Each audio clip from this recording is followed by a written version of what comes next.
Beauty Gold vous présente le journal.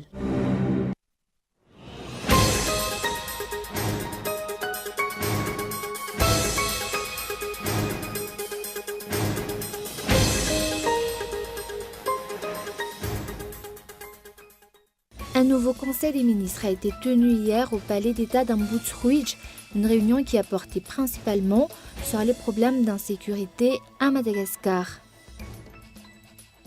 Le nombre de morts dus à la rougeole ne cesse d'augmenter à Madagascar. Cette épidémie touche aujourd'hui 75% des districts du pays. Les premiers camions d'aide humanitaire américaine bloqués à la frontière entre la Colombie et le Venezuela. Les pays du groupe de contact international réunis en Uruguay appellent à une élection présidentielle libre à Caracas.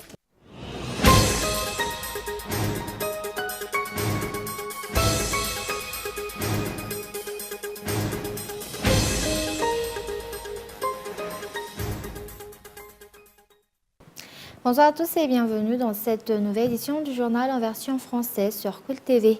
À la une, un nouveau conseil des ministres a été tenu hier au palais d'État d'Amboutrouidj, une réunion qui a porté principalement sur les problèmes d'insécurité à Madagascar.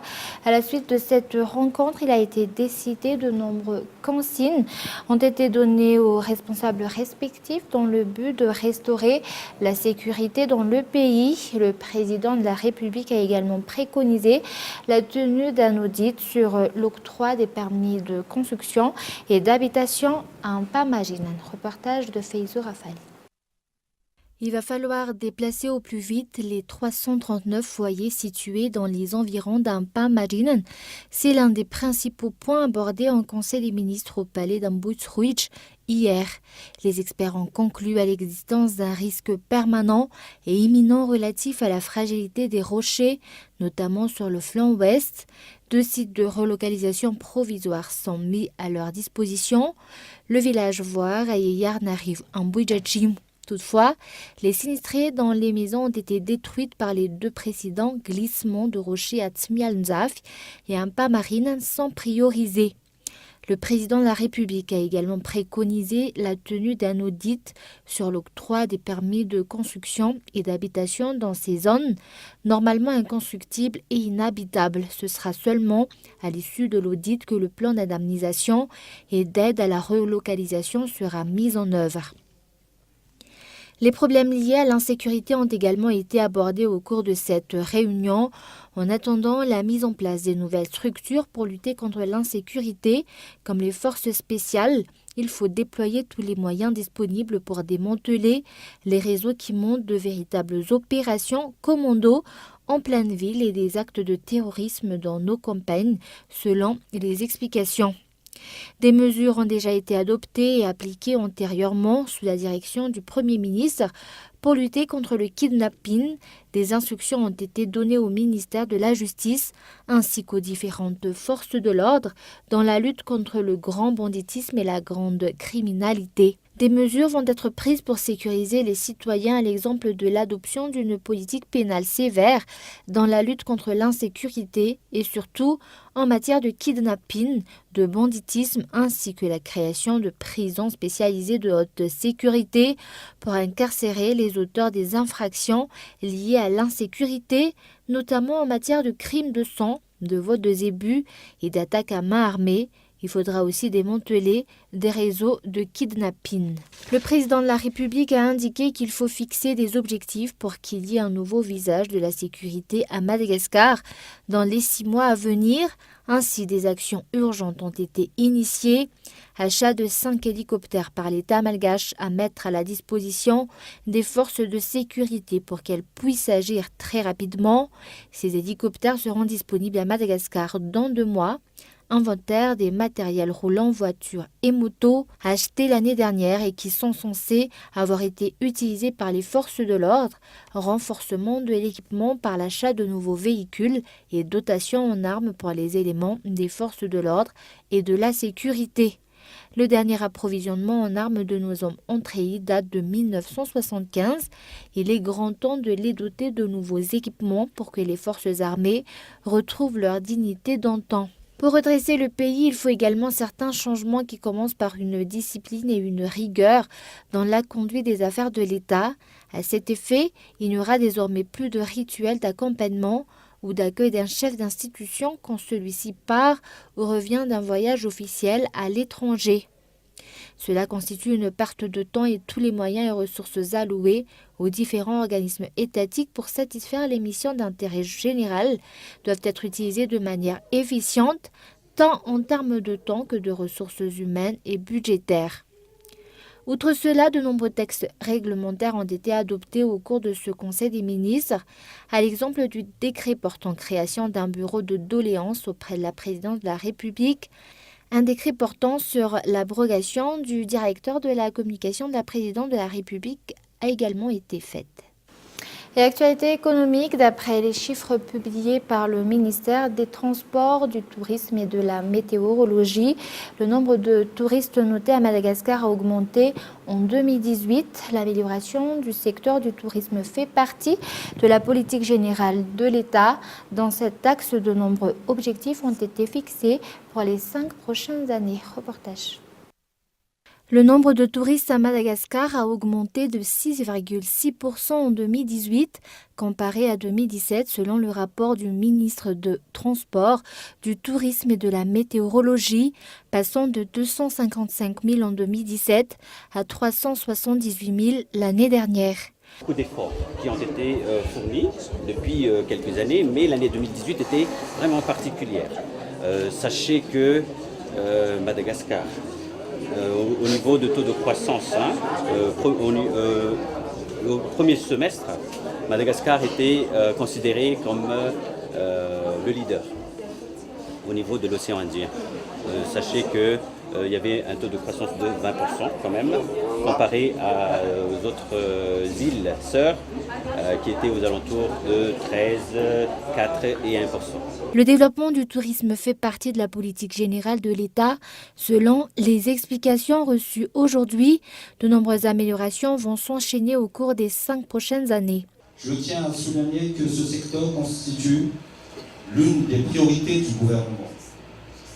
Remarquons que la fusion entre le secteur tourisme et le secteur transport ne peut être que très bénéfique pour le tourisme.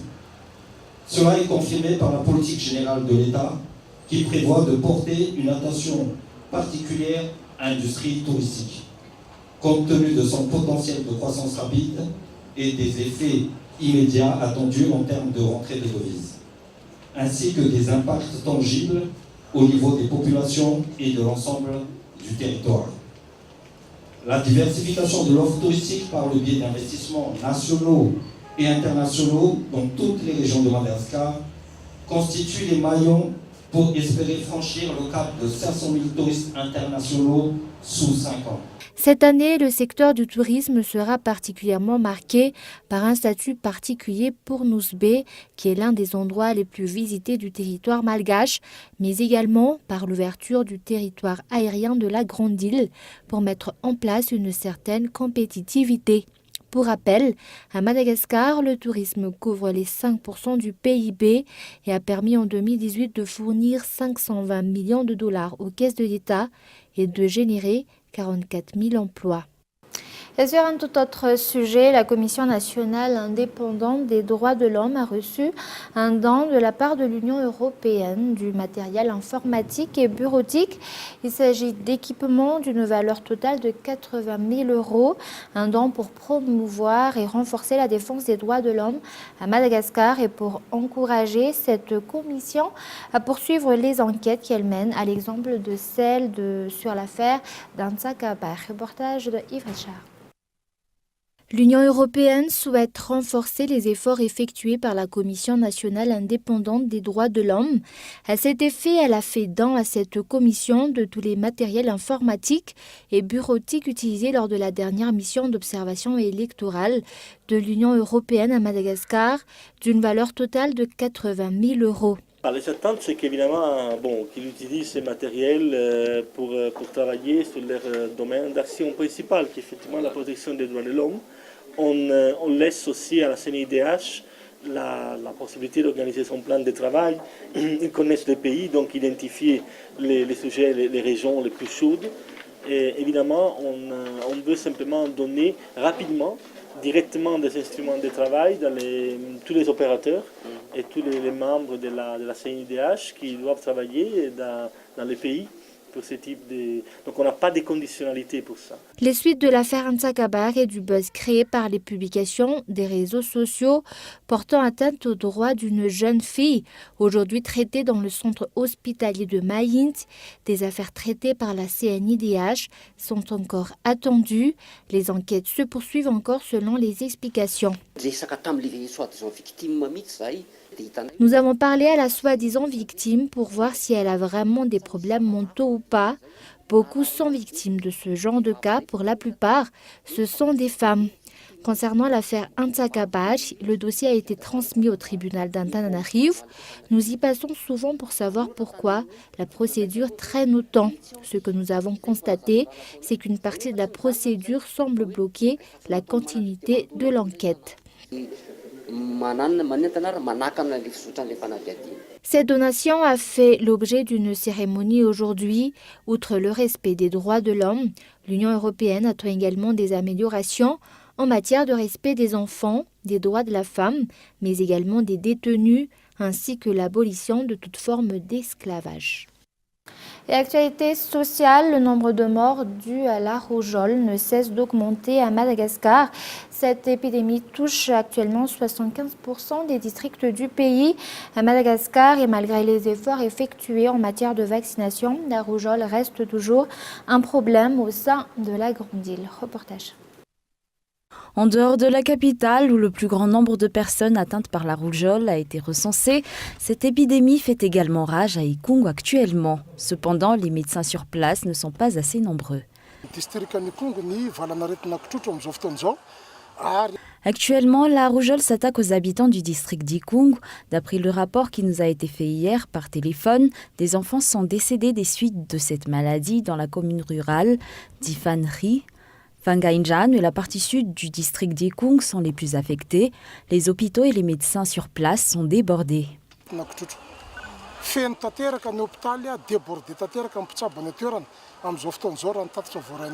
D'autre part, le nombre de personnes décédées des suites de la rougeole à Madagascar ne cesse d'augmenter, malgré les efforts faits en matière de vaccination de masse. Une vaccination qui a atteint les 99% dans les 25 districts concernés. Voici les chiffres fournis par le ministère de la Santé publique sur la rougeole.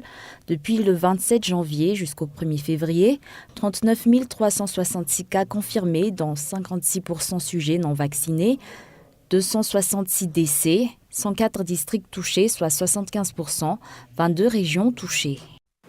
Et avant de passer aux actualités internationales, d'après l'APIPA ou l'Autorité pour la protection contre les inondations de la plaine d'Antananarivo, la forte montée des eaux hier dans les rues de la capitale s'explique par le fait que la commune urbaine d'Antananarivo ne procède pas correctement aux travaux d'assainissement nécessaires à la ville. Outre les ordures qui s'éparpillent dans les rues d'Antananarivo, ceux débordant des bennes à ordures finissent par se déverser dans les canaux d'évacuation, causant l'obstruction de ces derniers. Et d'autre part, à cause des fortes pluies qui se sont déversées hier, un enfant a perdu la vie. Quelques maisons ont été également ravagées et des arbres déracinés. Et nous passons maintenant aux actualités internationales. Les premiers camions d'aide humanitaire américaine bloqués à la frontière entre la Colombie et le Venezuela. Les pays du groupe de contact international réunis en Uruguay appellent à une élection présidentielle libre à Caracas. Reportage de France 24. Ces camions pleins d'aide humanitaire américaine ne sont qu'à quelques mètres du territoire vénézuélien, mais interdits d'entrée par le président Nicolás Maduro. L'armée a barricadé le pont Tienditas reliant la Colombie au Venezuela. Côté Colombie, des expatriés vénézuéliens pressent le gouvernement de Caracas de laisser passer des vivres. Je voulais voir personnellement les camions humanitaires arriver au pont Tienditas. Nous sommes très contents. Nous espérons que cette aide bénéficiera à toutes les personnes qui vivent une crise très importante. una crisis bastante fuerte. Cette aide internationale, c'est Juan Guaidó qui l'a demandé. Le leader d'opposition et président par intérim autoproclamé tente également de gagner les faveurs de l'armée. Le Venezuela fait face à une terrible pénurie de nourriture et de médicaments. À cause de l'inflation, 90% de la population vit désormais sous le seuil de pauvreté. Il y a de graves besoins. Et je pense que de nombreuses personnes au sein de l'armée vénézuélienne ressentent ces besoins pour eux-mêmes et pour leurs familles. Laissez entrer les vivres. On ne demande que ça, laissez-les entrer. À Caracas, Nicolás Maduro continue à nier l'existence d'une crise humanitaire et refuse tout type d'intervention ou ingérence étrangère. Je viens de signer ceci en disant empire. Ne touchez pas au Venezuela. Respectez le Venezuela. Les camions seront garés en attendant une résolution. D'autres chargements sont attendus dans les prochains jours. Et en France, une nouvelle affaire dans l'affaire Benalla. Le parquet national financier a ouvert une enquête concernant un contrat signé, une enquête pour corruption. Reportage de France 24. C'est une semaine pleine de rebondissements dans l'affaire Benalla. Désormais au cœur de l'enquête, les enregistrements sonores révélés par Mediapart le 31 janvier. On y entend Alexandre Benalla se targuer du soutien du président auprès de son ami et ex-associé Vincent Crase. Une conversation enregistrée à leur insu le 26 juillet 2018, date à laquelle les deux hommes avaient interdiction de se rencontrer. Autre révélation faite par le journal, l'implication de M. Benalla dans un contrat de sécurité signé avec un oligarque russe, proche de Vladimir Poutine et soupçonné par plusieurs magistrats européens d'être en lien avec des groupes criminels moscovites, comme l'écrit le journal. Le 4 février, quelques jours après la publication de l'article, 3 policiers tentent de perquisitionner les bureaux de Mediapart. Les journalistes s'y opposent comme le permet la loi et dénoncent au cours d'une conférence de presse improvisée une atteinte au secret des sources et une tentative d'intimidation alarmante. Depuis, les annonces tombent en cascade avec même une démission ce jeudi, celle de la chef de la sécurité de Matignon. Elle est soupçonnée par les enquêteurs d'être notamment à l'origine des enregistrements alors que M. Benalla se trouvait chez elle le 26 juillet. Marie-Élodie Poitou dément, mais se dit soucieuse d'écarter toute polémique en quittant ses fonctions. Autre annonce retentissante faite également ce jeudi, la confirmation d'une enquête par le parquet national financier sur le contrat de sécurité avec un oligarque russe. Principaux acteurs dans cette affaire, Alexandre Benalla, mais aussi un certain Chokri Wakrim, ancien membre des services spéciaux et actuel compagnon de Marie-Élodie Poitou. Ce militaire a été suspendu de ses fonctions ce jeudi. Des liens troubles entre ces nouveaux protagonistes qui relancent l'affaire et éclaboussent désormais Matignon, en plus de l'Élysée. Et avant de se quitter, je vous rappelle les grands points de ce journal. Un nouveau conseil des ministres a été tenu hier au palais d'État d'Ambutruch. Une réunion qui a porté principalement sur les problèmes d'insécurité à Madagascar. Et le nombre de morts dus à la rougeole ne cesse d'augmenter à Madagascar. Cette épidémie touche aujourd'hui 75% des districts du pays. Et les premiers camions d'aide humanitaire américaine bloqués à la frontière entre la Colombie et le Venezuela, les pays du groupe du contact international réunis en Uruguay appellent à une élection présidentielle libre à Caracas. Et voilà, c'est la fin de cette édition. Merci de l'avoir suivi jusqu'à la fin. Passez une excellente fin de semaine en compagnie de Cool TV. Au revoir.